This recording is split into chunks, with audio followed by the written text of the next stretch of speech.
Every physics textbook in every school on Earth is missing something. Decades of experiments, observations, and discoveries that could have changed modern science. All of it went to the bottom of the ocean in a single afternoon. One ship, one storm. Half of what humanity knew about the natural world, gone forever. The 1700s marked an explosion in human curiosity. European ships were crossing oceans not just for gold or territory, but for knowledge. Scientists sailed with explorers, documenting plants, animals, weather patterns, and indigenous knowledge systems. Each voyage returned with crates of specimens and journals that filled the libraries of Paris, London, and Amsterdam. In 1785, French King Louis XVI commissioned the most ambitious scientific voyage ever attempted. Two ships, La Boussole and l'Astrolabe, led by explorer Jean-François de Galaup, Comte de la Pérouse. The mission was to map the Pacific, study its people, and collect everything science had never seen before.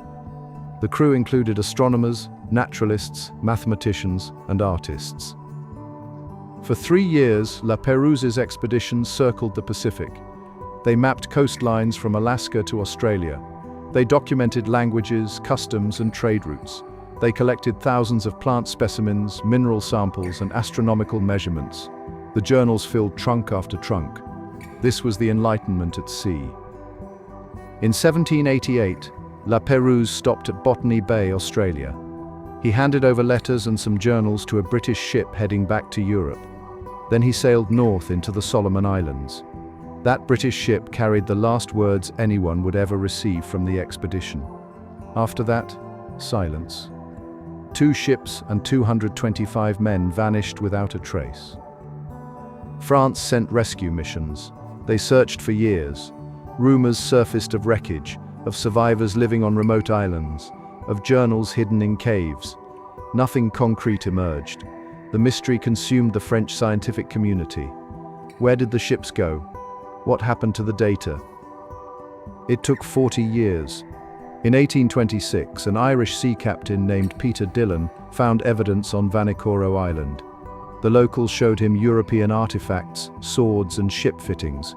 Both ships had wrecked on the reef during a cyclone. Some men made it to shore but eventually died. Dillon recovered a few items, but the scientific cargo was gone. The expedition carried 3 years of observations that had never been duplicated.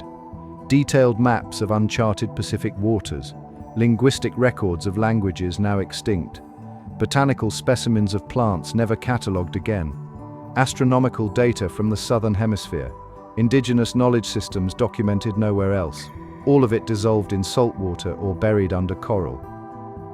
Losing La Pérouse's data created gaps in scientific understanding that lasted generations. Navigation charts remained incomplete.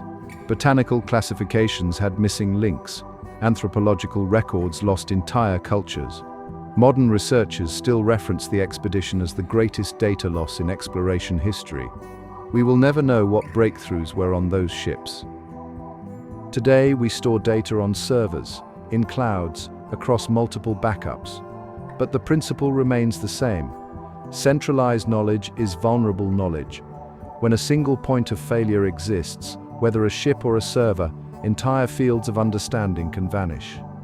The La Pérouse disaster taught science a lesson about redundancy that we are still learning. One storm erased what took 3 years to gather. The wreck of La Pérouse reminds us that knowledge is fragile. Every discovery, every observation, every piece of data exists only as long as we protect it. If this story changed how you think about scientific progress, subscribe for more hidden history that shaped the modern world.